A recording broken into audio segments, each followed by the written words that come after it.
once through the appropriations process and once through buying all of their cars. Judge, but why do we need new cars? The government should be shrinking. They should be cutting costs. Put them on buses. I would just say that, look at the average minimum wage in New Mexico versus in Michigan, and it's 10 times. These blue-collar workers in Michigan make $55 an hour. In New Mexico, $6 an hour. Trace Gallagher, are we ready for you?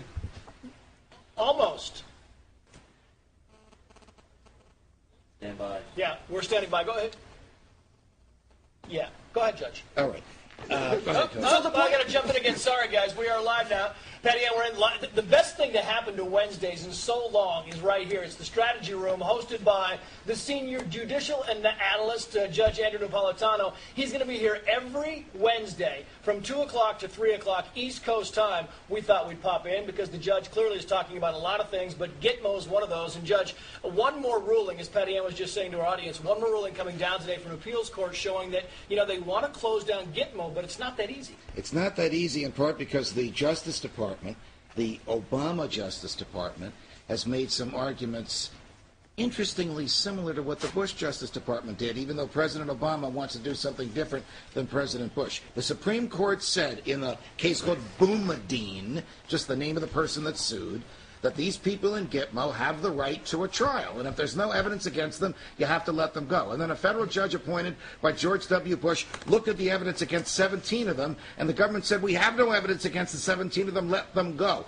But an appeals court today said, you know what, since we don't know where they're going to go and what they do once they get there, even though there's no evidence against them and there's no charges filed against them, you can keep them locked up. Judge, who is the microphone holder over here? The microphone holder is a very expensive microphone holder, the great Peter Schiff, the economist who predicted, the only major economist in the country who predicted the downfall in September. So, Peter, maybe we should get his, Judge and Peter both, the stimulus, we had the housing thing today. Quickly, I want to know what, I got to take the microphone back because we only have one. I want to know your take, Judge, and your take, what your viewers are saying about today's housing stimulus. Well, it's the exact wrong thing at the wrong time. We don't need to stimulate housing demand. We don't need to prop up housing prices. We have to let home prices fall. They're too expensive. We have to allow our country to rebuild its savings so that we have money to invest. The last thing we want is to try to stimulate the very behavior and the very activity that we're now suffering from. Seem to be kind of the consensus, Judge, among your callers? Well, we have Lew Rockwell on the phone. We have Steve Moore from the Wall Street Journal. We have Cody Willard from the Fox Business Network. All of us arguing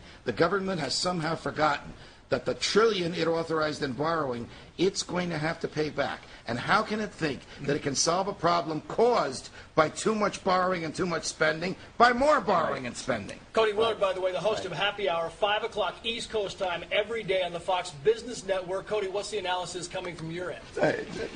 Viewers, without a doubt, are speaking out, and the new phrase that I'm seeing and hearing from them is it's not a stimulus package, it's a simulus package, because it doesn't stimulate the economy, it simulates an economy, and that is just it's a joke. It's not reality. And so we're going to play. This is like the baton. You know, in the Olympics when they pass the baton? There you go. Now we pass the microphone.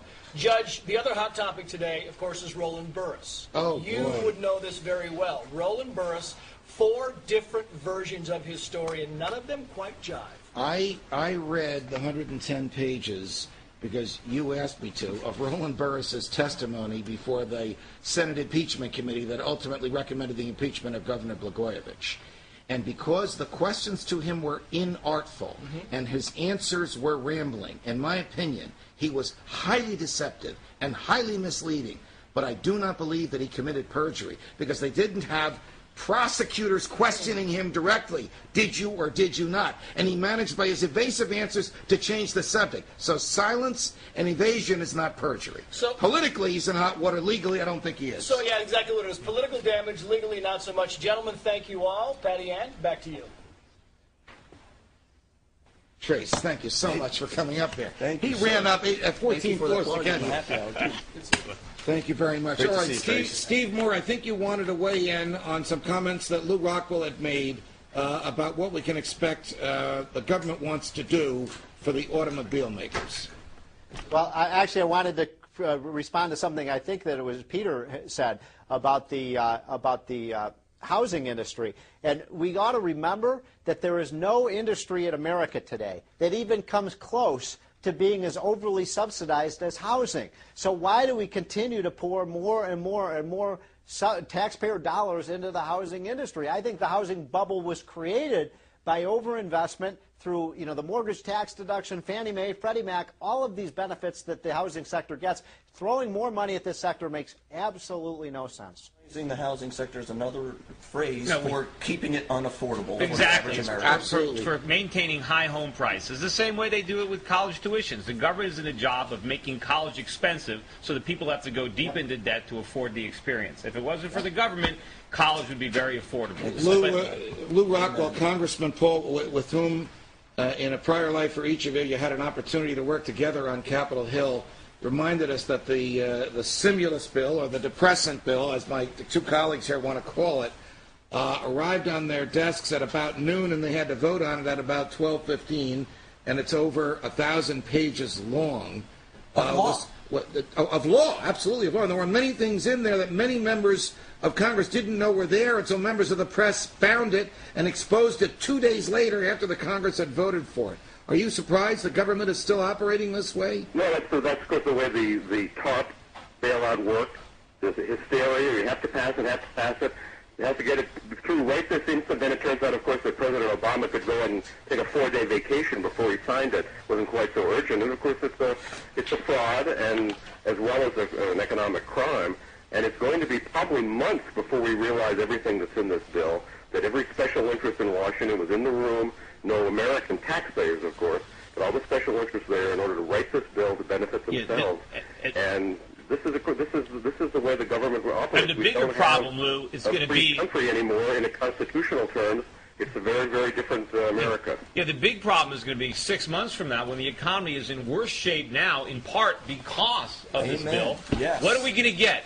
An even bigger bill. They're going to come back and say, the stimulus wasn't big enough. It's a good thing we had it because it would be even worse. Now we need even more. And we're going to keep digging this hole bigger. Let me tell you about the mindset of certain people on Wall Street who, of course, like the free market when the money is flowing, but like corporate welfare when they can get it. This morning on Fox and Friends, a show with which I have a fair amount of affiliation between 6 and 9 Eastern on the Fox News Channel, the CFO of General Motors told one of my colleagues, well, if you don't give us the $17 billion we need now, you, meaning the federal government, will be paying for our bankruptcy. And the legal fees and the bankruptcy cost will be over $100 billion. Now, how have we gotten to the point where the CFO of a publicly traded corporation is suggesting that it would be normal and natural for the taxpayers to pay for their bankruptcy, a condition that they and they alone have caused, Lew Rockwell? Well, of course, they're also arrogant, aren't they? Whether it's the guys on Wall Street who've wanted the bailouts or whether it's GM or the others, they're unbelievably arrogant as they kick us in the teeth.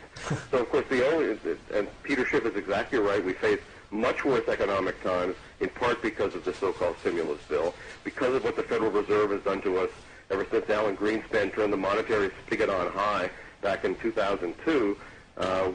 They've built us the biggest bubble ever in the history of the world, and now we've got the biggest bust. And so, we have to act. We have to do exactly the opposite of everything the government is doing. So, because they are making everything worse with their monetary policy, hyperinflation, and with their, although we don't have the prices going up yet from that, although we will, and with the all these bailouts, all these subsidies, what they're doing is they're making the American people the price of gold is going up, so that's a good indicator. As they get richer. Steve Moore, you have been preaching this stuff at the Wall Street Journal. Lew Rockwell has LewRockwell.com, which gets an incredible number of hits.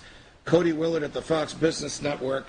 Peter Schiff, wherever anybody can listen to him because what he says is so prescient. And I work at the Fox News Channel and also the Fox Business Network. Are we shoveling against the tide?